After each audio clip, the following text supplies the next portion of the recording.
Olá! Hoje o nosso papo é sobre um tipo de cyberataque que, apesar de antigo, continua super relevante: o ataque de força bruta, ou, como a gente conhece, Brute Force Attack. Olha só o que a gente vai cobrir. Primeiro, o que é de fato um ataque de força bruta. Depois, a gente vai entender a escala, o impacto e por que eles ainda dão certo. Na sequência, vamos falar das defesas essenciais, depois a gente mergulha em MFA e monitoramento ativo, e para fechar, vamos tratar a segurança como uma arquitetura completa, uma visão mais holística. Beleza, vamos começar do começo. O que, afinal de contas, define esse tipo de ataque? E quais são as variações mais comuns que a gente vê por aí? Então, é importante entender uma coisa. Um brute force attack não é aquele ataque super sofisticado que explora uma falha no código. Não. O alvo aqui é o processo de login em si. A lógica é bem bruta. É pura tentativa e erro. Pensa assim, é como tentar abrir um cofre testando todas as combinações possíveis, uma por uma. É um jogo de volume, de persistência e não de genialidade. E aqui a gente vê a evolução da técnica, o que é bem interessante. O brute force simples, ou puro, é exatamente isso. Tentar A, B, C, A, B é a forma mais básica e, convenhamos, bem ineficiente. Aí vem o dictionary attack, que já é um pouco mais esperto. Ele usa uma lista de palavras comuns, frases, senhas que vazaram, sabe? Coisas mais prováveis. Agora, o credential stuffing é o que realmente assusta hoje em dia.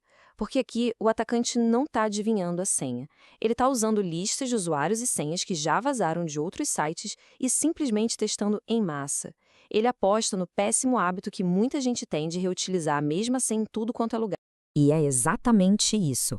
Pensa em cada vazamento de dados que a gente ouve falar. Cada um deles joga mais e mais credenciais válidas nesse mercado clandestino. O que os atacantes fazem? Eles pegam essas listas com milhões de pares de login e senha e criam robôs para testar esses mesmos pares em dezenas, centenas de outros serviços. A aposta é simples: alguém vai ter reutilizado a senha. É puramente um jogo de números, mas numa escala que é difícil até de imaginar. Beleza! Agora que a gente já sabe o que é, vamos entender por que uma técnica tão antiga ainda é um problemão. Como a automação mudou o jogo e quais são as brechas que permitem que isso ainda funcione. A palavra-chave aqui é escala. Ninguém imagina uma pessoa sentada num porão digitando senhas uma a uma. Isso não existe. O que existe são scripts automatizados rodando em redes de computadores zumbis, as famosas botnets. E essas redes conseguem disparar milhões, às vezes bilhões de tentativas de login por segundo. Isso significa que qualquer sistema, qualquer API que esteja exposta na internet é um alvo em potencial. O tempo todo, 24/7. Mas por que isso ainda dá certo? A verdade é que a culpa é dividida. É uma mistura de falhas nossas, humanas, com falhas técnicas dos sistemas. Do lado humano, a gente tem senhas fracas e óbvias. 1, 2, 3, 4, 5, 6, password, nome do cachorro. Essas coisas são quebradas em segundos. E claro, a reutilização de senhas, que é basicamente entregar a chave de casa para o ladrão. Já do lado técnico, o problema são os sistemas que não colocam um freio. Se um sistema permite que alguém tente logar 1000 vezes por segundo sem fazer nada, ele está basicamente com uma placa de bem-vindo para esses ataques automatizados. E quando um ataque desses dá certo, o estrago pode ser grande. Vai muito além do acesso indevido. Significa roubo de dados sensíveis, dados pessoais, financeiros, mas não é só isso. O próprio ataque, mesmo que não tenha sucesso, pode derrubar um serviço. Imagina um servidor tendo que processar milhões de tentativas de login. Ele vai fritar. E o pior, se um sistema é invadido, ele pode virar a porta de entrada para atacar todo o resto da rede. É um verdadeiro efeito dominó. Ok, o cenário é preocupante, a gente já entendeu. Mas e aí, como a gente se defende disso? Vamos falar agora sobre a primeira linha de defesa, aquelas medidas essenciais que todo sistema deveria ter. A defesa aqui é como construir um muro, tijolo por tijolo, em camadas. A base de tudo, políticas de senha fortes. Exigir senhas mais longas, complexas, o básico. E o mais importante do lado do sistema, nunca, jamais guardar essas senhas em texto puro. Para isso existe o password hashing adequado. Depois vem as barreiras mais ativas. O rate limiting, que basicamente diz: "Ei, você aí desse endereço IP, calma lá, tenta só algumas vezes por minuto." E o account lockout, que é mais drástico. Opa, errou demais, sua conta está bloqueada por um tempo. Quem nunca passou por isso, né? Muitas tentativas falhas, sua conta foi bloqueada. Parece chato, mas essa é uma defesa extremamente eficaz. O account lockout simplesmente quebra a lógica do ataque automatizado. Ele força o robô a parar. Com isso, o ataque de força bruta se torna lento, barulhento e, no fim das contas, totalmente inviável. Certo, essas são as defesas clássicas, mas agora a gente vai subir o nível e falar das ferramentas que realmente mudaram o jogo da segurança nos últimos anos. O famoso MFA e o monitoramento ativo. O MFA, ou autenticação multifator, é genial na sua simplicidade e poder. Pensa bem, o ataque de força bruta consegue, no máximo, descobrir a senha, que é algo que a pessoa sabe. Mas o MFA exige uma segunda coisa, geralmente é algo que a pessoa tem, como o celular. Então, mesmo que o atacante tenha a senha perfeita, ele vai dar de cara com uma segunda barreira.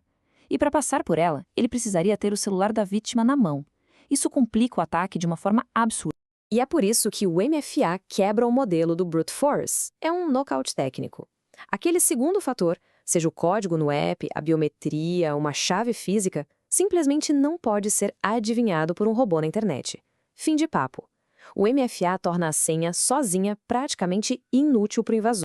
Mas se defender não é só levantar muros, é também ter vigias nesses muros. E é aí que entra o monitoramento ativo. A ideia é analisar os logs de autenticação em tempo real, procurando por coisas estranhas. Um monte de falhas de login vindo do mesmo IP em 1 minuto, ou tentativas de login vindo de um país onde a empresa nem atua. Isso são sinais de fumaça. São alertas de que um ataque está acontecendo agora. E com essa informação, a equipe de segurança pode agir na hora, bloqueando o IP do atacante antes que ele cause mais problemas. Ok, falamos de várias ferramentas e técnicas, mas agora vamos dar um passo atrás e olhar a foto completa. Porque proteção de verdade não é sobre instalar uma ferramenta ou outra, é sobre pensar em segurança como parte do DNA do sistema. E essa é a grande virada de chave. Segurança não é uma feature que se adiciona no final, é arquitetura. Não existe uma bala de prata. A proteção de verdade vem da combinação inteligente de todos esses controles que a gente falou. Políticas de senha, rate limiting, lockout, MFA, monitoramento, tudo isso funcionando junto, de forma integrada. A segurança tem que ser um pilar da construção do sistema desde a primeira linha de código, e não uma camada de tinta que se passa por cima depois que a casa está pronta. Então, vamos amarrar tudo. O que a gente viu? Que ataques de brute force são, acima de tudo, um jogo de automação e escala massiva.